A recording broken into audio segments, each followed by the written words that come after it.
Greetings. This is Griff Ruby with my review of Isaac Asimov's book, Nemesis. So, as you can see, this is the original hardback of it, released back in 1989. I bought it back then, I read it once then, and now just recently I thought I'd read it again for the first time since then. Since that's not part of its usual series of robots or the Foundation, it really is in many ways a class by itself. And he treats it as such. That isn't to say that it couldn't fit into that very nicely, as indeed it almost in a way kind of does. There's some ways that some things in it that kind of point to these things even so. But let's kind of start with the story. Turns out that there's another star, a very tiny, small, dim red dwarf within a couple light years of the sun. Hidden behind a dust cloud, so we didn't know about it. Way off in some part of the sky we're not too likely to look at too closely, I guess. I don't know. But at any rate, there it is. And at first they're thinking, well, maybe the sun has a companion star that they slowly rotate around each other. And then a little bit later on they figure out, no, it's actually heading in the direction of the sun. Could collide with it, I suppose, although the chances of that are probably ridiculously small, but you know, anything could happen. I mean, it's heading right for us. Now, what's kind of interesting about this story, though, is that it's set in the time when trying to travel even just at the speed of light, let alone faster, is just barely getting to be developed. They finally got this technique that kind of works by going a little faster than light, alternated with a little slower, which somehow the net result ends up being you go the same. This is kind of like you can't really go faster, it just kind of looks like you go faster. So it still takes a couple years, and this is set in a time where apparently in an attempt to start to inhabit space, there was all these what they call settlements. And they're like huge space stations with tens of thousands of people on them. They rotate, they have whole ecosystem inside them, and maybe somehow the ability to survive for a very, very long time. I'm not sure how long. Out in space, there would be really optimal things for moving a large number of people from one planet to another. We're also having a cohesive society in place that, let's assume you just can't go any faster than light, or maybe not even that fast. Because apparently, as this is developed, as the story starts, only one of these settlements, with a rather odd name of Rotor, sounds like something that turns around, as they all do to create simulated gravity. Maybe it's the first one of these. I don't know why it has that name. But anyway, it's what they call it. Apparently, somebody on Rotor invented this initial attempt at a hyperspatial kind of travel that, like I said, the net result isn't any faster than the speed of light, but it's like it kind of works by alternating with a little less with a little more for these little stages all the way through. So it's kind of coming up with that. First they sent a probe, and in fact this probe was the only reason they were able to find this other star off to the side where the mysterious dark gas cloud that kept us from seeing this other tiny red dwarf so close to us got in the way, and now this other probe has used this to get far enough away for a parallax difference. They were trying to get a different view of the stars, you see, but instead actually pick something up that no one expected. So they find this star, and like I said, at first they thought it was kind of a mutual orbit around the sun, but then later, as they look at it some more, they realize, no, it's actually headed towards the sun. And even if it didn't hit the sun or any of the planets, it could still do an enormous amount of damage. Just the sheer yank to the side of the sun or the planets could suddenly put probably all the planets, the whole solar system, in very seriously eccentric orbits. So you're talking a major extinction event as far as all life on Earth is concerned. So it could be a very, very big disaster, and people are thinking in terms of, oh my goodness, we're going to have to evacuate everybody. Now it's still two light years away, and at the rate it's going, it's going to need about 5,000 years before it gets here. But 5,000 years isn't a lot of time to resituate a population elsewhere. So it certainly puts a very solid impetus. We need to develop these things. And so these ability to travel through space realistically. And so, I mean, it's kind of good that you've already got these huge space station settlements, as they call them. But do you really want to send one of those through space for how many dozens or hundreds of years it might take to get to another star, and the off chance that maybe there'll be a planet there that could be inhabited or at least terraformed?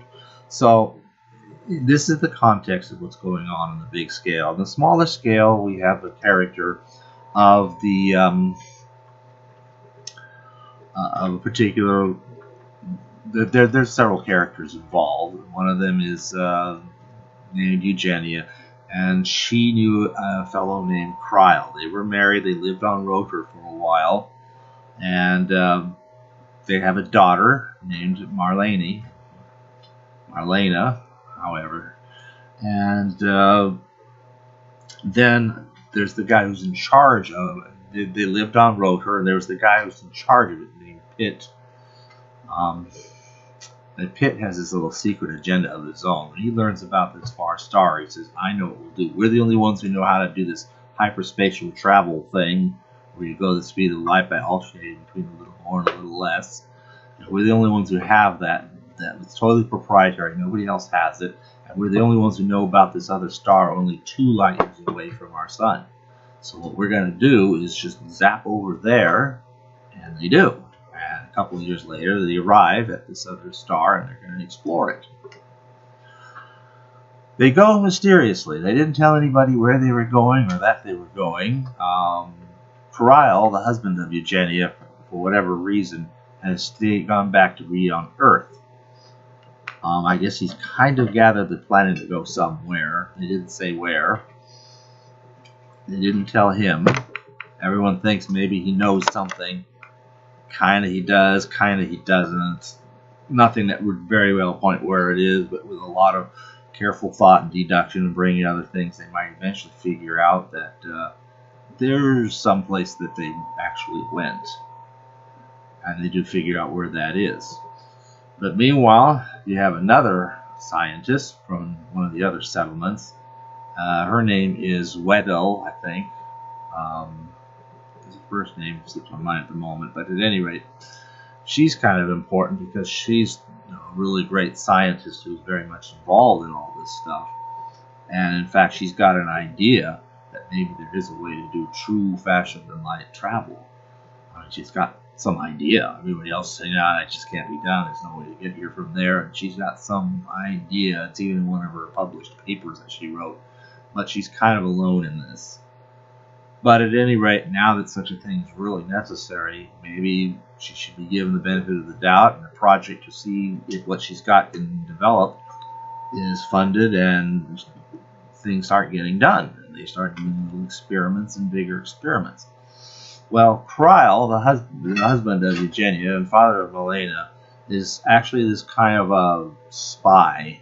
That's the real reason he came back to Earth and stayed on Earth, was to be able to report what was going on Rotor, and he was like one of the last people to leave Rotor, come to Earth, and be able to tell everybody, what he could see, which wasn't a lot, but as far as where they went or why, or what their plans were, or what have you. So she's now told to be courted by this guy. This guy's told to court her in some way, as a hope to try to kind of help her, encourage her, maybe to be willing to come out into space on her own invention. Well, I guess she's kind of eager for that anyway, and just kind of provide that moral support for that. So she develops this hyperspace and the travel method, and they get to the star, where it turns out the settlement, Rotor, has indeed been for actually some 13 years. Because it spent 2 years traveling there, and another 15. So we're looking at 15 years later, and Marlena is now a 15-year-old girl. She was pretty much a newborn in her first year when Kryl last saw her. She she's had her whole life on Rotar, and all that she was past a baby, she could look out the window and see this planet going around the other star, which gets named Nemesis, hence the title of the book. And it has another planet that's like kind of a Jupiter-like gas giant, proto almost, not quite a star almost. And then there's a planet around that. And it's such a small system that this Jupiter-like planet is synchronous orbit around the red dwarf, Nemesis. And the planet called Erythro, I think it's just Greek for red, also gets an orbit around the Jupiter-like planet. And because it also always faces the Jupiter-like planet, so that actually ends up giving it more or less a normal day-night cycle, similar to Earth. And it's about Earth's size. And lo and behold, this planet even has oxygen. There is some kind of life, a bacterial life, that takes the dim red light of the dwarf star and actually takes carbon dioxide and ground minerals and whatnot, and there's water, and turns it into oxygen. So you've got an oxygen planet there. But there's not much move to really inhabit it beyond setting up a small dome in one tiny corner of it, do a few local experimentations and whatnot and observations, but not really devote much time. And here's this settlement in orbit around this very Earth-like planet, and they just stay there. Okay. So she arrives, Gretel arrives, Kryl arrives, and some other scientists arrive. Finally, towards the end of the book, they're on their way. It's a large adventure. It turns out that even hyperspace is curved, because apparently in hyperspace, gravity works the opposite direction of how it works in normal space. It repels rather than attracts. And somehow this could be used in a way that it helps them figure out how you go in so that you'll come out where you want to come out and not end up in some strange part of space that you didn't expect, because they have that little adventure on the way over there and so forth. So it's a good sense of science. Finally, you get down to they've arrived. Now, what are we going to do? And there's a good solution to the whole thing. Will the star collide with Earth? There's a solution proposed to that, come up with by, of all things, the planet or whatever cosmic organism exists on the planet. That Marlena, she has this fascination for it all the time. She wants to go there. She wants to live there. She wants to walk barefoot on its ground and drink from its brook and breathe its air, and eventually starts finding a way to talk to it. And it starts finding a way to talk to her and so forth. And it turns out, what does this have though in common with some of the other Foundation type stuff, and even some of the later robot stuff, especially the robots in Empire, and well, even robots at Dawn, robots of Empire era, where you start having these beginnings of a metallic sort of a feel. This planet seems to have kind of a similar ability to influence things. The young girl, is in many ways kind of a dry run for Wanda Selden as a character. She's kind of Wanda Selden-ish. You almost get the idea that maybe this planet, as it goes on its happy little way, could be like a prototype of the planet Gaia or something, because it seems these bacteria give it some sort of an ability to do things that kind of defy normal science and seem to be almost in a way like ESP kind of thing, or just talking mind to mind kind of thing. So it does in those kind of ways try to make that sort of thing seem realistically possible in a kind of semi-quasi scientific sounding way. But at any rate, Eugenia, the mother of Marlena, had this boyfriend named Gennaro, Gnar, G-N-A-R-R, I don't know how it's pronounced. And they'd kind of known each other, but it was like it never got anywhere, I think, because she saw him as a friend, and he would have liked it to be more, but it didn't go anywhere, so they just parted friends, and they didn't even that 13 years, they didn't see much of each other, because he ended up being stationed in the dome on the planet, while she, the daughter, had grown up on the Rotar settlement that's still in orbit around Erythro. But they go down to the planet for whatever reason, and Eugenia meets up with Jennar, and they kind of start talking and picking up an old friendship.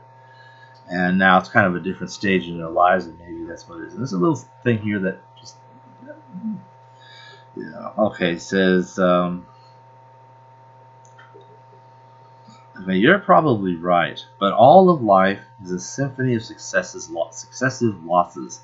You lose your youth, your parents, your loves, your friends, your comforts, your health, and finally your life.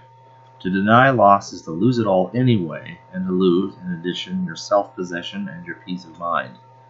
I mean, is that not in a nutshell kind of what Forward the Foundation is about?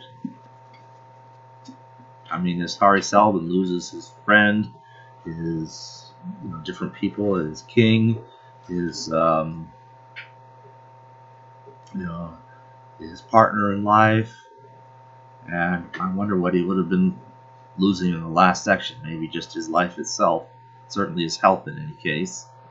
So, kind of paralleling Asimov's realizing at the end of his life that this is kind of how things go. So it's kind of interesting. There's a conclusion there, how they resolve all this. The star will not collide with the solar system because there's something they can do about it, and it's kind of a happy ending. And I, for one, it's an interesting, worthwhile, and enjoyable read, and it's kind of nice to know I'm doing the very first video review of this book on YouTube. So, if you want a video review of Nemesis, I'm the only one, at least for now. And that's it for today. Thank you. Bye.